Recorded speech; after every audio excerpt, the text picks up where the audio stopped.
بارے میں معلوم کریں۔ پرانے عہد نامے کی پیشن گوئی ہوزیہ اس کا 2 باب 19 سے 20 آیت میں خدا نبی ہوزیہ سے کہتا ہے، میں تمہیں ہمیشہ کے لیے نامزد کروں گا، لہٰذا خدا شادی شدہ ہونے کی پوزیشن میں ہے، لہٰذا وہ دلہا ہوگا۔ نیز ہم یرمیہ اس کے 31 باب کی 32 آیت میں دیکھ سکتے ہیں، خدا کہتا ہے کہ وہ ایک شوہر کی طرح ہے۔ پھر جیسا کہ خدا جو دلہا ہے ہوزیہ سے شادی کر رہا ہے، ہوزیہ دلہن کی حیثیت میں ہوگا، تو کیا خدا واقعی ہوزیہ سے شادی کرتا ہے؟ ہوزیہ 12 باب کی 10 آیت میں خدا کہتا ہے کہ اس نے نبیوں کے ذریعے تمثیلیں بیان کی۔ اس کا مطلب ہے کہ تمثیلوں میں بھی نبی کا استعمال ہوا ہے، لہٰذا جیسا کہ خدا نے کہا کہ وہ ہوزیہ سے شادی کرے گا، جب عہد نامہ قدیم کی پیشن گوئیاں پوری ہو جائیں گی، یہ وعدہ کر رہا ہے کہ ایک شخص ظاہر ہوگا جو دلہن ہوگا جس سے خدا شادی کرے گا۔ پھر یہ دلہن کون ہوگا؟ جیسا خدا نے پہلی آمد کے وقت چنا اور اس کے ساتھ باہم رہا۔ متی باب 3 آیت 16 میں یہ لکھا ہے کہ خدا کی روح یسوع پر نازل ہوئی۔ خدا کی روح دلہا ہے، اس لیے یسوع جسے خدا نے چنا اور اس کے ساتھ تھا پہلی آمد کے وقت دلہن بن گیا۔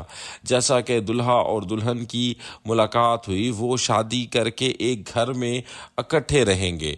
یوحنا اس کے 10 باب کی 30 آیت میں یہ لکھا ہے کہ یسوع اور باپ ایک ہیں۔ جیسا خدا کی روح یسوع کے ساتھ، یسوع کے جسم کے ساتھ تھی، اس کا جسم اس گھر کی مانند تھا جہاں خدا کی روح رہتی تھی۔ یہ روح اور جسم کے درمیان شادی ہے جب وہ ایک ہو گئے۔ پھر جیسا کہ شادی شدہ دلہا دلہن کو بیج دیتا ہے، خدا بھی یسوع کو کلام کا بیج دے گا۔ ٹھیک ہے، یوحنا باب 17 8 آیت میں یہ لکھا ہے کہ خدا نے یسوع کو کلام دیا ہے اور ایک روحانی بیج ہے۔ یہ پرانے عہد نامے کا ایک نازل شدہ کلام تھا، پھر خدا ہی ہے جو ہمیں بیج دیتا ہے۔ اس طرح دلہا اور دلہن یسوع وہ ہے جو ایک بیج حاصل کرتا ہے، اس لیے دلہن کی حیثیت میں ہے۔ نیز یسوع کے شاگرد جن کے یسوع نے پرورش کی بچے بن جاتے ہیں۔ خلاصے کے لیے خدا جو پہلی آمد کے وقت روح میں ہے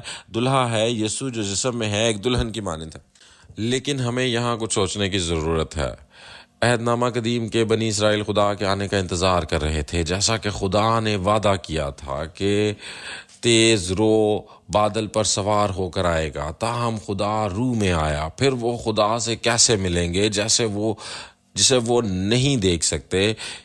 انہیں اس جسم کو تلاش کرنا چاہیے جس کے ساتھ خدا دلہا ایک ساتھ ہے، اس طرح انہیں دلہن کو تلاش کرنا ہوگا۔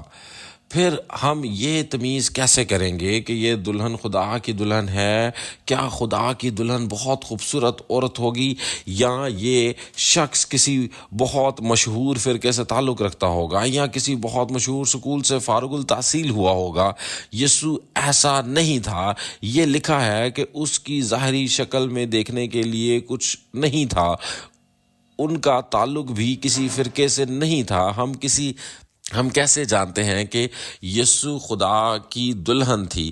ہمیں جانچنے کے لیے صرف پرانے عہد نامے کے کلام کو بطور معیار استعمال کرنا چاہیے۔ تاہم بنی اسرائیل کو عہد نامہ قدیم کی پیشن گوئیوں میں کوئی دلچسپی نہیں تھی اور وہ صرف موسیٰ کی شریعت پر عمل کرتے تھے۔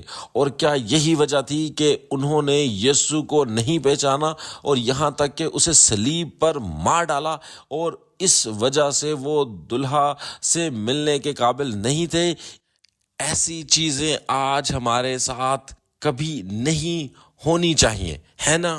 اس شخص کو پہچاننے کے لیے جسے خدا نے بھیجا ہے، ہمیں اس کلام کو بھی سمجھنا ہوگا جس کا خدا نے وعدہ کیا ہے۔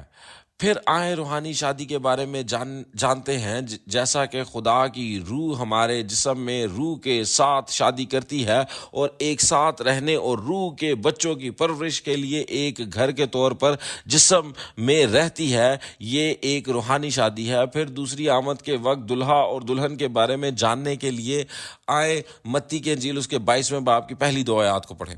اور یسوع پھر ان سے تمثیلوں میں کہنے لگا کہ آسمان کی بادشاہی اس بادشاہ کی مانند ہے جس نے اپنے بیٹے کی شادی کی۔ متی کی انجیل اس کا 22ویں باب کی پہلی 2 آیات میں آسمان کی بادشاہی کو شادی کی ضیافت کے طور پر بیان کیا گیا ہے، اور یہ لکھا ہے کہ یہ ایک تمثیل ہے۔ ان حوالہ جات میں وہ بادشاہ کون ہے جس نے شادی کی ضیافت تیار کی اور کس بیٹے کی شادی ہو رہی ہے؟ بادشاہ جس نے شادی کی ضیافت تیار کی وہ خدا ہے، اور جس بیٹے کی شادی ہو رہی ہے وہ یسوع ہے، جیسا کہ یسوع کی شادی ہو رہی ہے۔ وہ دوسری آمد پر دلہا کی پوزیشن میں آتا ہے، اس بار دلہن نہیں۔ پھر یسوع جو واپس آتا ہے، اس کا مطلب ہے کہ وہ روح میں واپس آ رہا ہے۔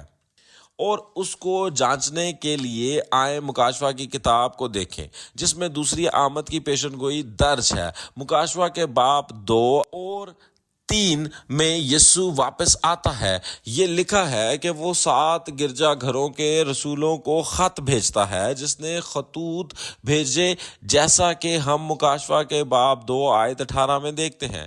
یہ واضح طور پر لکھا ہے کہ یہ یسوع خدا کا بیٹا ہے۔ نیز مکاشفہ باب 2 آیت 29 میں یہ لکھا ہے کہ جس کے کان ہوں وہ سنے کہ روح کلیسیاؤں سے کیا فرماتا ہے۔ لہٰذا یسوع روح میں آ رہا ہے۔ لہٰذا جیسا کہ یسوع کی واپسی روح میں ہے، یسوع ایک دلہا کے طور پر آتا ہے۔ یسوع روح میں واپس آتا ہے، اس زمین پر ایک پادری کا انتخاب کرتا ہے اور مل کر کام کرتا ہے۔ پھر یسوع کا یہ منتخب پادری وہ دلہن بن جائے گا جس کے ساتھ یسوع باہم ہے نا؟ پھر یہ پادری کون ہوگا؟ مکاشفہ کے باب 3 آیت 12 میں جیسا کہ وعدہ کیا گیا ہے، وہ شیطان نکولیوں سے لڑے گا اور اس پر غالب آتا ہے، جو مکاشفہ کے 2 اور 3 باب میں سونے کے 7 چراغ دانوں کے گرجا گھروں میں ظاہر ہوتے تھے، جو غالب آتا ہے۔ اس سے وعدہ کیا جاتا ہے کہ خدا یسوع اور آسمان کی بادشاہی اس کے ساتھ ہوگی۔ جو غالب آتا ہے وہ ایک پادری بن جاتا ہے جسے یسوع نے چنا ہے، وہ جس کے ساتھ یسوع ہے، لہٰذا وہ یسوع کی دلہن بن جاتا ہے۔ پھر یسوع کی دلہن جو غالب آئے گا وہ یسوع سے بیج حاصل کرے گا، ہے نا؟ مکاشفہ کے باب 10 آیت 8 سے 11 میں آسمان سے ایک کھلی کتاب ہے، نازل شدہ کلام، اور یہ یوحنا ہے جو اسے حاصل کرتا ہے۔ یہ کھلی کتاب ایسی کتاب تھی جو 7 مہروں سے بند تھی اور خدا کے دہنے ہاتھ میں تھی، مہر بند تومار تھا۔ یہ مکاشفہ کی کتاب کا کلام ہے۔ یسوع مکاشفہ کی پیشن گوئیوں کی اس کتاب کو لے کر اس کی مہریں کھولتا ہے، جیسا کہ یہ کلام ہے جسے یسوع نے کھولا ہے، لہٰذا یہ یسوع مسیح کا مکاشفہ بن جائے گا۔ یسوع کے کلام کا بیج ملتا ہے، لہٰذا یسوع جو روح میں دلہا ہے، ظاہر شدہ کلام کا بیج دلہن یوحنا کو دیتا ہے جو غالب آنے والا ہے۔ پھر کیا وجہ ہوگی کہ یسوع نے یوحنا کو کلام کا بیج کیوں دیا؟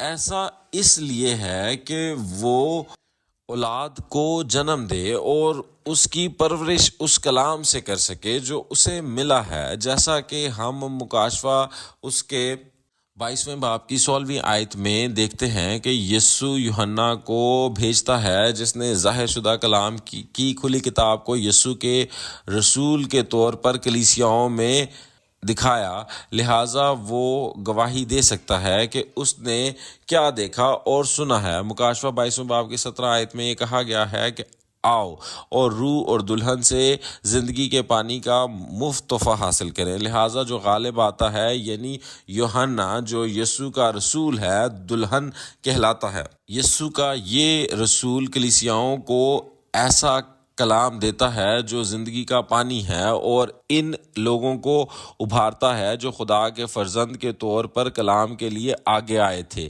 حاضرین، پھر ہمیں یہاں کچھ سوچنا چاہیے۔ یسوع جس کی ہم دوسری آمد کا انتظار کر رہے ہیں، وہ روح میں واپس آتا ہے اور اس لیے ہم اسے نہیں دیکھ سکتے۔ پھر جب ہم اسے نہیں دیکھ سکتے تو ہم یسوع سے کیسے مل سکتے ہیں؟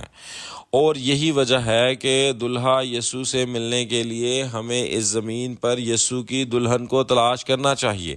اگر ہم اس دلہن سے ملتے ہیں تو ہمیں یہ بھی دیکھنا چاہیے کہ آیا یہ واقعی یسوع کی دلہن ہے یا یہ شخص محض من مانی باتیں یا دعویٰ کر رہا ہے۔ اگر کوئی واقعی یسوع کی دلہن ہے تو نئے عہد نامے کے وعدہ کے مطابق ظاہر ہونا چاہیے، جو مکاشفہ کی کتاب ہے۔ یسوع کی دلہن وہ نہیں ہے جو خود سے تخلیق کر کے کلام سکھائے۔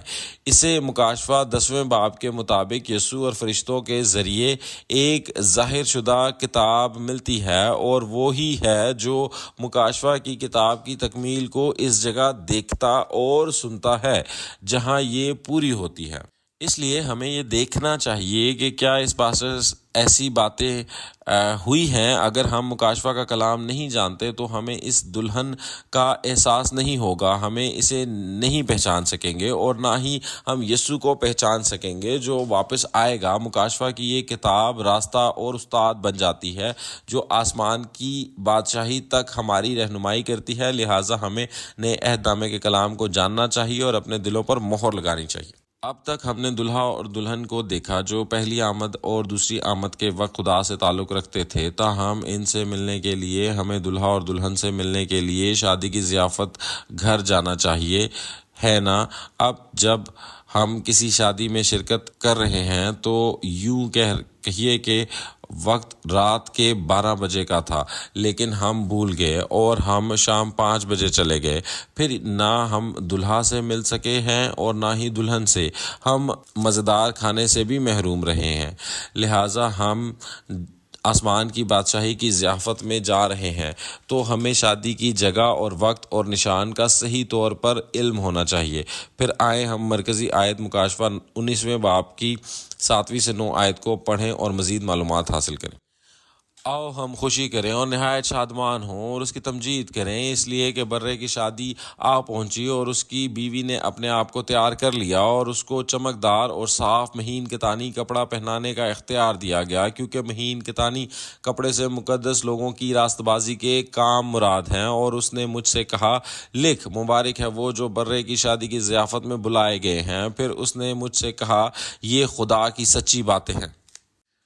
مکاشفہ 19ویں باب کی 7ویں سے 9ویں آیت میں دوسری آمد کے وقت برے کی شادی کی ضیافت ہے۔ یہ شادی کی ضیافت کسی بھی وقت واقع نہیں ہوتی۔ مکاشفہ 19ویں باب کی پہلی آیت میں ہم جان سکتے ہیں کہ یہ اس کے بعد ہوتا ہے۔ اس کے بعد کا اشارہ مکاشفہ 18ویں باب کے واقعات کے بعد کی طرف ہے۔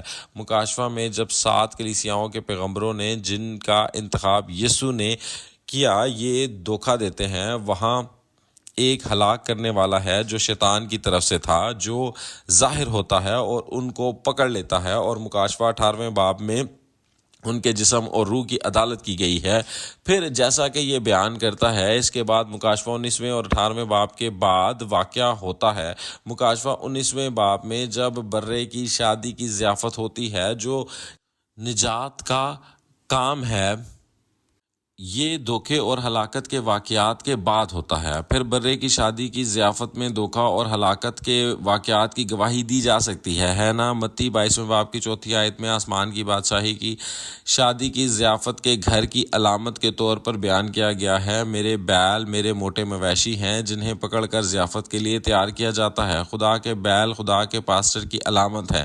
خدا کا پاسٹر کیوں پکڑا جائے گا؟ ایسا اس لیے ہوا کیونکہ وہ عہد کو توڑنے اور برگشتہ ہو گئے ہیں۔ دوسری بات یہ ہے کہ موٹے مویشی پکڑے گئے ہیں۔ پھر یہ موٹے مویشی کیوں ہیں؟ کیا اس لیے کہ اس نے بہت زیادہ چارہ کھایا ہے؟ دراصل ایسا اس لیے ہے کیونکہ انہوں نے خدا کے مقدسین کو کھا لیا جو بیڑوں کی طرح ہیں اور انہیں ہلاک کر دیا، لہٰذا وہ ہلاک کرنے والے ہیں، اور یہ کہا گیا ہے کہ وہ بھی پکڑے گئے ہیں۔ پھر شادی کی ضیافت کے گھر میں ہم گواہی کے کلام کا لینے کے قابل ہو جائیں گے جو دھوکہ دینے والے اور ہلاک کرنے والوں کی گواہی دیتا ہے۔ برا یسوع کی شادی کی ضیافت کی ایک خاص نشانی ہے۔ یہ دھوکہ دینے والوں اور ہلاک کرنے والوں کے بارے میں درست گواہی دیتا ہے۔ پھر شادی کی ضیافت کا یہ گھر آج کہاں ہوگا؟ مکاشفہ 15ویں باب کی 2 سے 5 آیت میں وہ لوگ جنہوں نے مکاشفہ 13ویں باب میں دھوکہ دہی اور ہلاکت کے واقعات کو دیکھا تھا وہ فتح مند ہوئے ہیں اور شہادت کے خیمے کے مقدس میں جمع ہونے کے لیے باہر آئے ہیں۔ یہ وہ جگہ ہے جہاں دھوکہ دہی اور ہلاکت کے واقعات دیکھنے والے گواہ جمع ہوتے ہیں، اس لیے وہ دھوکہ اور ہلاکت کے واقعات کی درست گواہی دے سکیں گے۔ اسی لیے اس جگہ کو شہادت کے خیمے کا مقدس کہا جاتا ہے۔ پھر یہ شادی کی ضیافت کا گھر ہوگا جہاں میرے بیل اور موٹے مویشی ہوں گے۔ شادی کی ضیافت کے اس گھر کو مکاشفہ 14ویں باب آیت 1 میں کوہ سیون کہا گیا ہے۔ کوہ سیون ایک ایسی جگہ ہے جہاں دلہا یسوع آیا ہے، اس لیے کوہ سیون شادی کی ضیافت کا گھر بن جاتا ہے۔ اگر دلہا اس جگہ پر ہے تو یسوع کی دلہن یوحنا بھی اسی جگہ پر ہوگی۔ نیز وہ 1,44,000 نے یوحنا سے کلام سنا اور ان کی کٹائی کی گئی اور مہر لگائی گئی ہے، وہ بھی اس جگہ پر ہوں گے۔ جیسا کہ ہم مکاشفہ 7ویں باب میں دیکھتے ہیں تو یہ کہا گیا ہے کہ 1,44,000 12 قبیلوں پر مشتمل ہیں۔ یہ ان 12 قبیلوں کے لیے ہے کہ خدا اور یسوع یہاں آئے اور ایک ہو گئے اور ایک ساتھ رہتے ہیں، لہٰذا یہ آسمان کی بادشاہی کی شادی کی ضیافت کا گھر بن جاتا ہے۔ خلاصہ کرنے کے لیے کوئی بھی کلیسیا صرف خداوند کی دوسری آمد پر آسمان کی بادشاہی کی شادی کی ضیافت کا گھر نہیں بن سکتی۔ حقیقی شادی کا ضیافت کا گھر وہ ہے جہاں دلہا یسوع موجود ہوتا ہے اور دلہن جو غالب آتی ہے وہ ہوتی ہے، اور وہ جگہ جہاں 12 قبیلے ہوتے ہیں، اس جگہ کی حقیقت شنچنجی چرچ آف جیزس شہادت کے خیمے کا مقدس ہے۔ یہ برے کی شادی کی ضیافت کا وعدہ شدہ گھر بن جاتا ہے۔ اگر ہم ایسی جگہ جا کر آسمان کی بادشاہی کی شادی کی ضیافت کا انتظار کریں جو خدا کا گھر نہیں ہے تو ہم دلہے سے نہیں مل پائیں گے۔ پھر اگر یہ جگہ نہ ہو تو ہم نہ خدا سے مل سکیں گے اور نہ ہی یسوع سے، لہٰذا ہمارے پیارے دلہا یسوع کو حاصل کرنے کے لیے ہمیں شادی کی ضیافت کے گھر جانا چاہیے جس کا نئے عہد نامے میں وعدہ کیا گیا ہے۔ تاہم یہاں تک کہ اگر ہم آسمان کی بادشاہی کی ضیافت میں جانا چاہتے ہیں تو ہر کوئی وہاں نہیں جا سکتا۔ شادی کی ضیافت میں شرکت کے اہل افراد کے لیے شرط ہے۔ متی باب 22 میں یہ لکھا ہے کہ جب آپ آسمان کی بادشاہی کے شادی کی ضیافت کے گھر میں آتے ہیں تو اگر آپ شادی کی پوشاک نہیں پہنی تو آپ کو باہر پھینک دیا جائے گا۔ شادی کی پوشاک سے مراد مقدسین کے راست بازی کے اعمال ہیں، اس لیے ہمیں کلام پر عمل کرنا چاہیے اور راست بازی کے اعمال رکھنے چاہیے۔ متی 25ویں باب میں بھی وہ لوگ ہیں جو یسوع کا انتظار کر رہے ہیں اور ان کے پاس چراغ ہیں، لیکن انہوں نے تیل تیار نہیں کیا اور آخر کار وہ یسوع کو حاصل نہ کر سکے۔ پھر یسوع کو حاصل کرنے کے لیے چراغ اور تیل کی ضرورت ہے۔ یہ چراغ اور تیل ہے۔ چراغ نبوت کا کلام ہے، تیل گواہ کے ذریعے گواہی کا کلام ہے جو نبوت کے کلام کے پورے ہونے کی گواہی دیتا ہے۔ جب ہم تیاری کریں گے تب ہی ہم دلہا کو حاصل کر سکیں گے۔ آئیں انہیں صحیح طریقے سے تیار کریں۔ میں حقیقی معنوں میں خداوند کے نام سے دعا کرتا ہوں کہ ہم انہیں تیار کر سکیں اور آسمان کی بادشاہی کے لوگ بن جائیں۔ ہمیں آسمان کی بادشاہی کی شادی کی ضیافت میں ضرور شرکت کرنی چاہیے، لیکن ایک ایسی جگہ ہے جہاں ہمیں کبھی نہیں جانا چاہیے۔ یہ شیطان کی شادی کی ضیافت ہے۔ اگر ہم بالآخر اس جگہ پر چلے جائیں تو ہماری عدالت کی جائے گی۔ پھر شیطان کی شادی کی ضیافت کے بارے میں جاننے کے لیے آئیں جانے کے شیطان کا دلہا اور دلہن کے بارے میں آئیں مکاشفہ 18ویں باب کی 23ویں آیت کو پڑھیں۔ اور چراغ کی روشنی تجھ میں پھر کبھی نہ چمکے گی، اور تجھ میں دلہا اور دلہن کی آواز پھر کبھی نہ سنائی دے گی، کیونکہ تیرے سوداگر زمین کے امیر تھے اور تیری جادوگری سے سب قومیں گمراہ ہو گئیں۔ جی، آپ نے خوب پڑھا۔ جیسا کہ ہم بائبل میں پڑھتے ہیں دلہا اور دلہن خدا کے ہیں، لیکن ہم دیکھ سکتے ہیں کہ دلہا اور دلہن شیطان سے بھی تعلق رکھتے ہیں۔ جیسا کہ ایک دلہا اور ایک دلہن ہے جو شیطان سے تعلق رکھتی ہے، یہ شیطان کی شادی کی ضیافت کا گھر ہوگا۔ یہ جگہ کہاں ہے؟ آئیں بائبل کے مطابق پہلی آمد کے وقت کے آغاز سے معلوم کریں۔ متی 23ویں باب کی 33ویں آیت میں یسوع نے فریسیوں اور شرع کے عالموں کو سانپ کہا۔ مکاشفہ 20ویں باب کی دوسری آیت میں سانپ اژدہا شیطان یعنی ابلیس، یہ شیطان ابلیس پہلی آمد کے وقت فریسیوں اور شرع کے عالموں کے ساتھ تھا۔ شیطان کی روح ابلیس ایک دلہا ہے، اور یہ روح فریسیوں اور شرع کے استادوں کے ساتھ ہے، لہٰذا وہ دلہن بن جاتے ہیں۔ دلہا ابلیس ان کے ساتھ ہے، اس لیے یہ ان کو اپنا بیج دیتا ہے تاکہ وہ شیطان کی اولاد کو جنم دیں اور ان کی پرورش کریں، جیسا کہ ہم یوحنا اس کے 8ویں باب کی 44ویں آیت میں دیکھتے ہیں کہ شیطان دلہا جھوٹ بولتا ہے۔ شیطان کا دیا ہوا جھوٹ ایک جھوٹا سچ ہے جو شیطان کا بیج ہے۔ شیطان دلہا فریسیوں اور شریعت کے استادوں کے ذریعہ جو دلہن کی طرح کا کام کرتے تھے، یہ انہیں جھوٹ دیتا ہے۔ اور اب ہم یہ سمجھ سکتے ہیں کہ فریسیوں اور ان کے شریعت کے استادوں جنہوں نے ان جھوٹوں کو قبول کیا، بنی اسرائیل کو شیطان کی اولاد بنا دیا۔ پہلی آمد پر یہ شیطان کی شادی کی ضیافت تھی۔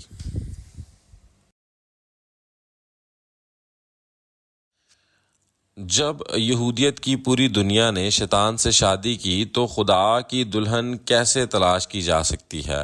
یہ صرف اس کلام کے ذریعے فہم سے ممکن ہے جو خدا کی دلہن کا دیا ہوا بیج ہے۔ پہلی آمد کے وقت یسوع نے جو خدا کی دلہن ہے ظاہر شدہ کلام کی گواہی دی۔ یہ پرانے عہد نامے کی پیشن گوئیوں کی تکمیل کی گواہی دے رہے تھے۔ صرف اس وقت جب کوئی اس کلام کو حاصل کرتا ہے تو وہ خدا کے فرزند بن کر آسمان کی بادشاہی میں داخل ہو سکتا ہے۔ اس جگہ کو پا کر وہ پرانے عہد نامے کی پیشن گوئیوں اور اس کی جسمانی تکمیل کی گواہی دیتا ہے۔ دوسری طرف اگر کسی کو شیطان کی جھوٹی سچائی مل جاتی تو وہ شیطان سے شادی کر کے سزا پاتا ہے۔ پھر آج کے دور میں دوسری آمد کے وقت شیطان کی شادی کی ضیافت کہاں ہوگی جہاں ہمیں کبھی نہیں جانا چاہیے؟ مکاشفہ 18ویں باب کی 23ویں آیت میں ایک دلہا اور بابل کی دلہن ہے۔ بابل شیاطین کا مسکن ہے اور دلہا شیطانی روح ہے، اور ہم سمجھ سکتے ہیں کہ دلہا ایک جھوٹا پاسٹر ہے۔ مکاشفہ اس کے 18ویں باب کی دوسری اور تیسری آیت میں یوں لکھا ہے، تمام قومیں ان کی وجہ سے گر جائیں گی۔ پھر یہ دلہا اور وہ دلہن کون ہوں گے جو شیطان سے تعلق رکھیں گے؟ مکاشفہ 17ویں باب کی پہلی 5 آیات میں ایک کسبی ہے، اس کسبی کے پاس حرام کاری کی مے موجود ہے۔ یہ کہا گیا ہے کہ حرام کاری کی مے سے تمام قومیں گر گئیں۔ حرام کاری کی مے شیطان کی جھوٹی سچائی ہے، یہ شیطان کا بیج ہے۔ کسبی کیا ہے؟ بائبل میں تمثیلی عورت ایک پاسٹر ہے۔ اس پاسٹر نے اصل شوہر خدا سے بیج حاصل نہیں کیا تھا، لیکن اصل میں شیطان سے بیج حاصل کیا تھا، لہٰذا یہ ایک سچا پاسٹر نہیں بلکہ یہ ایک جھوٹا پاسٹر ہے، اور اس نے جن مکروہات کو جنم دیا ہے وہ جماعت کے ارکان ہیں جو اس جھوٹے پاسٹر سے تعلق رکھتے ہیں۔ حاضرین، دوسری آمد کے وقت یہ کہا گیا ہے کہ تمام قومیں حرام کاری کی مے کی وجہ سے گر گئیں۔ پھر اس قوم میں جس میں ہم رہ رہے ہیں ہمیں یہ بھی سوچنا چاہیے کہ میں اس وقت کس قسم کی شادی کی ضیافت میں ہوں۔ نبوت ہمیں 2 قسم کی شادیوں کی ضیافتوں کے بارے میں بتا رہی ہیں۔ ہمیں مکاشفہ کے کلام کے ساتھ جانچنا چاہیے اور یہ سمجھنا چاہیے کہ میں کس قسم کی شادی کی ضیافت میں شریک ہوں۔ یہ شیطان کی دلہن نہیں ہے جو شیطان کی جھوٹی سچائی دیتی ہے، جسے ہمیں تلاش کرنا چاہیے، لیکن ہمیں اس کو تلاش کرنا چاہیے جو غالب آئے، جو یسوع کی دلہن ہے، جو ظاہر شدہ کلام دیتا ہے۔ میں خدا کے نام سے دعا کرتا ہوں کہ ہم سب آسمان کی بادشاہی کی شادی کی ضیافت میں شریک ہو سکیں۔ اس کے بعد ہم بیوہ اور یتیم کے بارے میں پڑھیں گے۔ سب سے پہلے تو آئیں تمثیلی بیوہ اور یتیم کے حقیقی معنی کو معلوم کرتے ہیں۔ بیوہ ایک پاسٹر ہے جس نے دھوکہ دیا اور روح اسے چھوڑ کر چلی گئی۔ یتیم ایک چرچ کا کارکن ہے جس کا تعلق اس پاسٹر سے ہے جس نے دھوکہ دیا۔ بائبل کے مطابق یہ جاننے کے لیے سب سے پہلے ہم نوح اس کے 5ویں باب کی 3 آیت کو پڑھیں گے۔ ہم یتیم ہیں، ہمارے باپ نہیں، ہماری مائیں بیواؤں کی مانند ہیں۔ نوح 5ویں باب کی 3 آیت میں ہم پڑھتے ہیں کہ ہم یتیم اور بغیر باپ کے ہو گئے ہیں، مائیں بیوہ ہو چکی ہیں، لہٰذا وہ اس حالت میں ہیں جیسے دلہا یعنی شوہر نے چھوڑ دیا ہے۔ بائبل میں ایک جسمانی بیوہ اور یتیم ہے، تاہم روحانی بیوہ اور یتیم بھی ہیں جو ایک جیسی جسمانی خصوصیات کو استعمال کرتے ہیں۔ تمثیلی بیوہ اور یتیم کیا ہے؟ آئیں بائبل کے مطابق معلوم کریں۔ سب سے پہلے اس کی جسمانی خصوصیات کو دیکھتے ہیں۔ بیوہ سے مراد وہ عورت ہے جس کا شوہر اسے چھوڑ دیا ہو۔ یتیم سے مراد وہ بچہ ہے جس نے والدین کو کھو دیا ہو۔ پھر روحانی بیوہ اور یتیم اپنے شوہر اور والدین کو کیوں کھو دیں گے؟ یرمیہ اس کے 31ویں باب کی 32ویں آیت میں یہ کہا گیا ہے کہ خدا بنی اسرائیل کے لیے ایک شوہر کی طرح تھا، لیکن خدا کی روح کے پاس ان کو چھوڑنے کے سوا کوئی اور راستہ نہیں تھا۔ پھر کیا وجہ ہوگی؟ اس کی وجہ یہ ہے کہ اسرائیل نے خدا کا عہد توڑا۔ یہی نہیں، یرمیہ اس کے 3 باب کی 1 آیت میں یوں لکھا ہے کہ اسرائیل کسی دوسرے مرد کی بیوہ بن گیا ہے۔ اصل شوہر خدا کو چھوڑنے کے بعد انہوں نے کسی سے شادی کی، اور یرمیہ 3 باب کی 8ویں آیت میں اسے حرام کاری کہا گیا ہے۔ اس لیے یہ روحانی حرام کاری ہے۔ یہ خدا کا بیج حاصل نہیں کر رہا ہے، بلکہ شیطان کا بیج حاصل کرنا ہے، جو کہ جھوٹا سچ ہے، اور دلہے کی پیروی کرنا شیطان کی روح کی پیروی کرنا ہے۔ لہٰذا اسرائیل کے چرچ کے ارکان میں تمام پاسٹرز نے دھوکہ دیا اور بدعنوان ہو گئے۔ اسے یرمیہ 3 باب کی 14ویں آیت میں بے ایمان لوگ کہا گیا ہے، یعنی کلیسیا کے ارکان کے لیے جو برگشتہ بچوں کی طرح اس پاسٹر سے تعلق رکھتے ہیں جنہوں نے دھوکہ دیا ہے۔ اس ہفتے ہم بیوہ اور یتیم کا تعارف دیکھیں گے۔ بیوہ ایک پادری ہے جس نے دھوکہ دیا اور روح اسے چھوڑ کر چلی گئی، اور یتیم ایک چرچ کا کارکن ہے جس کا تعلق پاسٹر سے ہے جس نے اسے دھوکہ دیا۔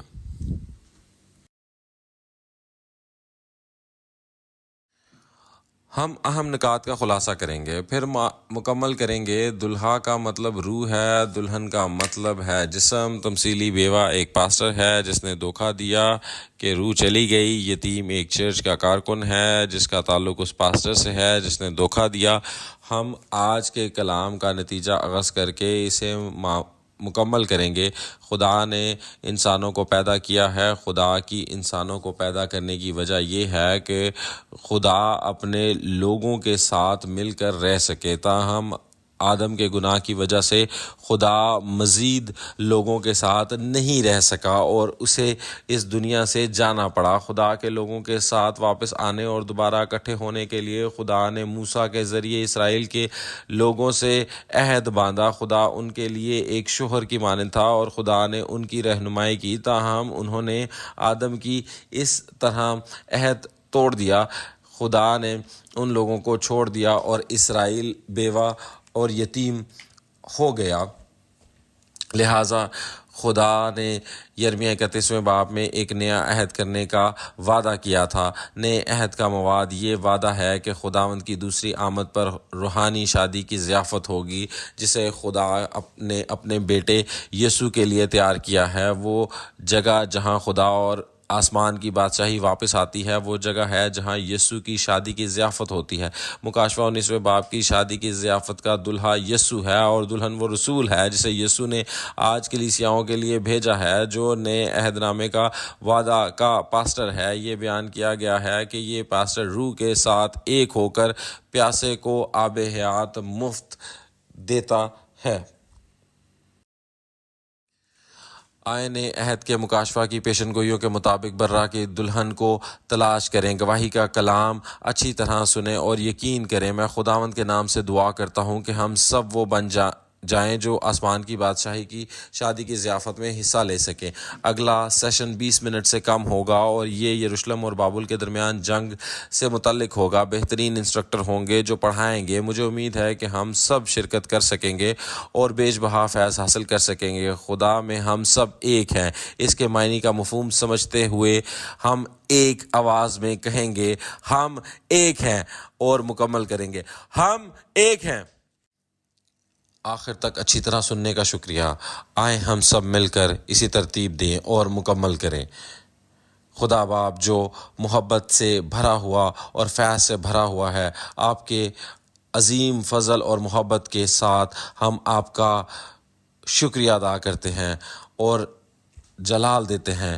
باپ خداوند، آپ نے یہ دنیا بنائی ہے لیکن آدم کے گناہ کی وجہ سے آپ کو دنیا کو چھوڑ کر جانا پڑا، اور باپ خدا آپ کے واپس آنے اور ہم سے دوبارہ ملنے کے لیے آپ نے یسوع کو اس زمین پر بھیجا، اور ہم یقین کرتے ہیں کہ ہم اس کی پیروی کرتے ہیں۔ اے باپ، یسوع دوسری آمد پر واپس آتا ہے اور دلہا بن جاتا ہے اور یہ وعدہ کیا جاتا ہے کہ ہم سے ملنے آئے گا، تو منت کرتے ہیں کہ ہمیں دنیا کے چراغ جلا کر اس شادی کی ضیافت میں شرکت کی اجازت دیں تاکہ ہم تیل تیار رکھ سکیں، شادی کی پوشاک تیار کریں، تو ہم سب ایسے لوگ بن سکیں جو یسوع میں باپ خدا سے مل سکتے ہیں۔ اے باپ، اس وقت تمام پاسٹرز، الہیات کے طلباء اور جماعت کے ارکان جو اس کلام کو سن رہے ہیں، تیری منت کرتے ہیں کہ انہیں احساس کرنے کی توفیق دے، اور خداوند ہماری رہنمائی کر تاکہ ہم سب کلام اور میں ایک ہو سکیں۔ اس لیے